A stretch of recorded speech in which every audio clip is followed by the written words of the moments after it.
Medurstand. Understanding medicine.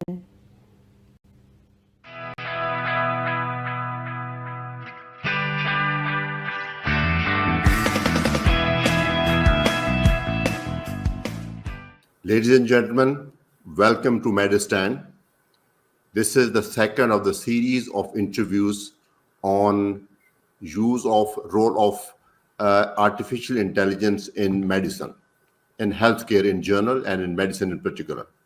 We are very lucky to have Dr. Sohail Chughtai from UK, who is an orthopedic surgeon but has got a lot of experience in IT, particularly in innovation of application of IT in medicine. So, Dr. Chughtai, welcome to my channel again. Thank you very much, Professor Aziz Rehman. In the last episode, we discussed in general what is AI and what is its role in healthcare.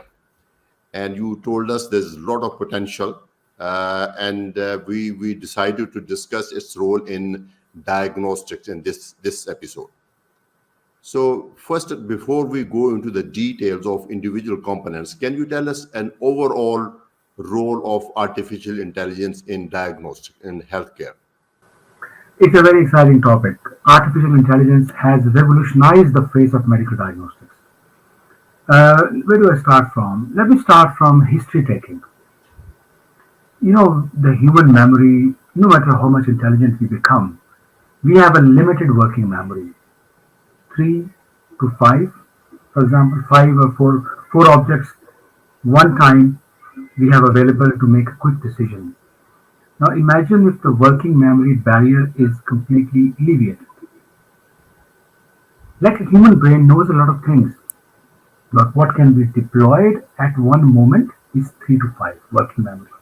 But if that barrier is broken, that means a lot of information, which is proven, is available for influencing a decision based on what information is given. So if we take history of the patient through an artificial intelligent chatbot, like a virtual nurse. So the nurse is asking the patient different questions. Abdominal pain, a 40-year-old person with some vomiting, nausea, and a past history of hospitalization 2 years ago with back pain. Now the relation between the two for a human brain could be a quick, requires a recall, and whatever comes to my mind, I'll connect the two. But imagine if the recall has no limit. Like what we learn in medical college, what we learn in house job, what we learn in practice, all of that is available to interpret that connection. So it's more refined way of human thinking. That is one role of artificial intelligence in history taking. Extending the memory is like a third person in the room. If you are with a patient and you're using artificial intelligence, there are 3 people in the room. You, patient, and the virtual nurse. It's a great companion. If I understood correctly, that means there is role of artificial intelligence on bedside also, when the diagnosis on the bedside. I think this can apply. The chatbots are very neat. They are embedded in your mobile phone in small devices, which can listen the conversation between the patient and the doctor, and preparing a history summarization. That is what ChatGPT, the large language model, is doing it. They are listening to conversation, they are summarizing that into a neat bullet point. So me and patient have 5 minutes of conversation, and the ChatGPT model, the large language model, is listening. There is a software by the company called Nuance. Nuance is an American company. They make human voice detection software, and they have a medical component. So they are doing the same thing. They are summarizing doctor-patient conversation of 5 minutes into the neat points of 1 minute. They can be put in the medical records. So your point is right. Yes, human bedside conversation can be very neatly summed up into a meaningful chat. I guess a patient can make some differential diagnosis before even visiting a doctor, because patient will also have access to artificial intelligence. That comes to the questionnaires you send to the patient before they come to clinic. I do that in my practice. Patients fill a form before they come to my clinic, which gives me 2 advantages. In fact, 3. First advantage is that the patient knows what questions the doctor would have asked me They develop a trust level. The doctor is really interested, is deep down into my problem. After that, I get a neat amount of data, which I would have spent time, or my office would have spent time in collecting. So we can see, let's say, 3 or 4 more patients in the morning rather than a fixed number because the data has been collected. The third thing is very important, that this information is now stored and formatted and available for me with suggestions of the computer. Computer can say it's a differential diagnosis, shoulder pain in a 10 years old person, sudden notonicity of trauma, falling tumors can happen. It's not saying that this patient has chondrosarcoma. It is pointing my attention towards it so that I don't miss that possibility. So I find this a blessing. Right. So we clinicians, we use two types of diagnostics. One is the laboratory, the other is imaging. And I would like to know what role artificial intelligence can play in the interpretation of imaging, like an ultrasound, ECG, X-ray, CT scan, and MRI. These are all very sophisticated investigation, and we need highly trained personnel. And if artificial intelligence can help us there, what is the scope of AI in that area? Professor Aziz, this is an area where artificial intelligence is, you can't just end this conversation if you start talking about it, but I'll try and sum up and keeping in mind in time. The technology of object detection in artificial intelligence has matured over the last 10 years. We have come to a point where human eye can detect 10 shades of gray. Hmm. The artificial intelligence can detect much more shades of gray than we can. I'll give you an example of T1 and T2 images in MRI scan. I presume that this conversation is being listened by medical professionals. Yeah, that's right. So MRI scan has T1 where the water content is dark. The more the water, the darker it is. In T2 images, the more the white, the more the water content. So, but there is a gray area as well, that before it becomes completely dark or completely white, there is a shade before that. Lightly dark, very lightly dark, gray and less dark. So all these gradations indicate water content, amount of water content. Now let's imagine that MRI scan is picking up the information from the patient's tissues and then storing it onto the hard drive. But before it stores, there is a neural network of artificial intelligence. We place it there, deep learning network.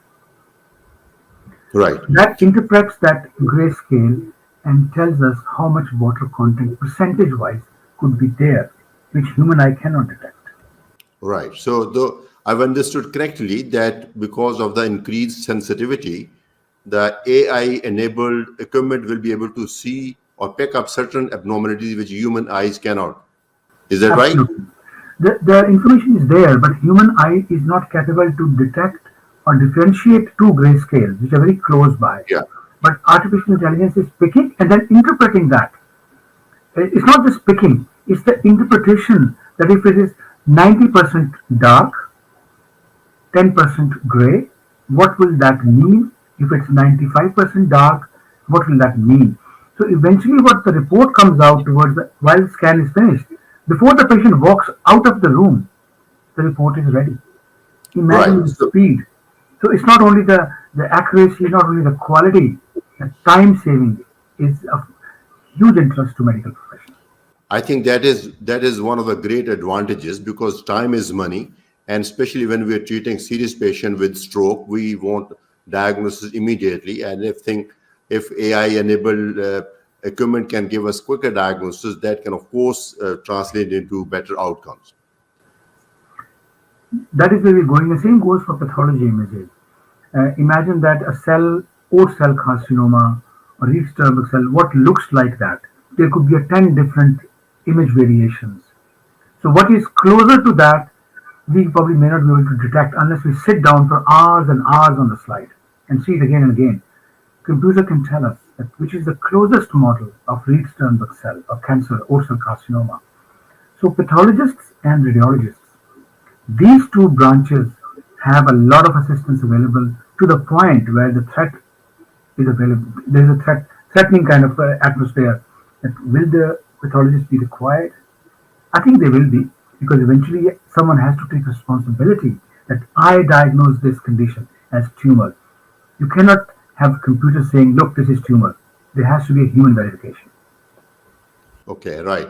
So I think coming to now another field, we have some wearable devices with the people who are prone to develop atrial fibrillation or ventricular tachycardia, and they are at risk of sudden death. And if that arrhythmia is detected well in time, that can translate into immediate treatment and I think better life expectancy. What do you think which role AI can play in this early detection of arrhythmias with wearable devices, etc.? You know, the Apple Watch, Fitbits, they all collect information like pulse oximeter readings, heart rate, blood pressure, breathing rate, your activity level, your sleep patterns. Individually, all this information are they are predictors for medical conditions, individually. Like we know that if heart rate has jumps, ectopics, what will that mean for atrial fibrillation? But what about combining that with the breathing rate at that moment? What about combining that with the sleep? What about combining that with a drop in blood pressure, decompensation? Put all together, human brain may not be able to do, is not capable to really make models of susceptibility. That who is more vulnerable, who is less vulnerable. Now, AI will collect all the information, will churn it, and will form a model of susceptibility. That this model from 0 to 3, very small risk, you can ignore, just give a warning. From 4 to 6, you need to inform the patient to change the lifestyle. From 7 to 10, susceptibility model, you need to do pre-screening, 24-hour ECG monitoring, etc., etc. Now, imagine how much lives we can save as doctors if we pick up the most vulnerables and if we let the other people go and be advised. We will decrease our workload, we will decrease individually our workload and nationally the nation's workload. Because if you can pick up the susceptible people, we can treat them early, and wherever the state is providing care, for example in the UK, the state will benefit because the less number of hospital patients, state pays for that, NHS pays for the patients. So this is a huge beneficial industry, $30 trillion industry, and healthcare is artificial intelligence, and 90% of that industry is healthcare. Out of $30 trillion, 19% is healthcare-oriented industry. It includes many things like patient experience, diagnostics, therapeutics, robotics, anything. So you are touching a very exciting zone, and I'm glad, Professor Aziz, that you are motivating, inspiring people to take up and understand the value of this. People who've learned this the traditional way, they have to unlearn the traditional way, and that is a difficult part of learning. Unlearning and relearning is the most difficult part of this. Will AI be able to interpret a biopsy report? Well, data analysis is the AI's most delicious food. You know, the deep learning and then the machine learning, they love data. They survive on data. They thrive on data. You give them the data, they will make so much bits of that, analyze it deeply in the way that if you present 20 different datas with different same meanings, they will find the difference between them. That what was the actual difference which humans missed. So an ECG, a biopsy report, is a form of a data. Now that data can be interpreted for mistakes. That it could be wrong. If you attach an image and data together, ChatGPT can say, look, the image provides this information which you have not included or not considered in your biopsy report. So yes, the answer is yes. Whose job you think is most threatened? A clinician's, a radiologist, a nurse, or a pathologist with AI? Or nobody's? Frankly speaking, doctors who are in touch with the current technology, they don't have any threat. In fact, they will thrive because the patients are learning to. Remember the fact that the patients are learning to. Nowadays, a person may not be educated, but they have a mobile phone. So their education is not on degrees, not on qualifications. Their education is based on awareness. What is current? So they're very well aware. They can use the apps. They know what to touch and what will come. So they're educated. I call them educated now. They don't have degrees, but they're educated. They can challenge the doctor's opinion. So that is where the trouble starts, and that's where the benefit starts too. Now you can explain and emphasize what is important to a patient, they will perceive it. That's the good part. The bad part is doctors now have to explain. Whereas the doctor was like a semi-prophet before. The doctor said, no more the doctor said. Doctor has to explain what he said. At this point of time, if a doctor's job is replaceable only because he's not current. I'll give you one example. A good quality image presented to a computer, great report will come out. But can the computer take responsibility of a report? Let's say it's wrong. Who will be blamed? A computer? So in that case, a doctor has to come on board and confirm that, affirm, yes, it matches my knowledge. That is where a doctor takes responsibility and then goes to the patient to break the bad news or the good news. The computer cannot do that. So that empathy, that knowledge, the good thing is that the time will be saved. Doctor can spend more time with the patient empathizing rather than learning, spending hours and hours finding what the cancer is. But now doctors have time to empathize with the patient. So in my way, I think doctor's job is not replaceable, nurse job is not replaceable, as long as they are staying in touch with the technology. With that note, I think it's time to conclude, and we are very, very delighted to hear from you. And ladies and gentlemen, thank you for joining us, and we look forward to see you in our next episode. Thank you, Professor Aziz. Thank you.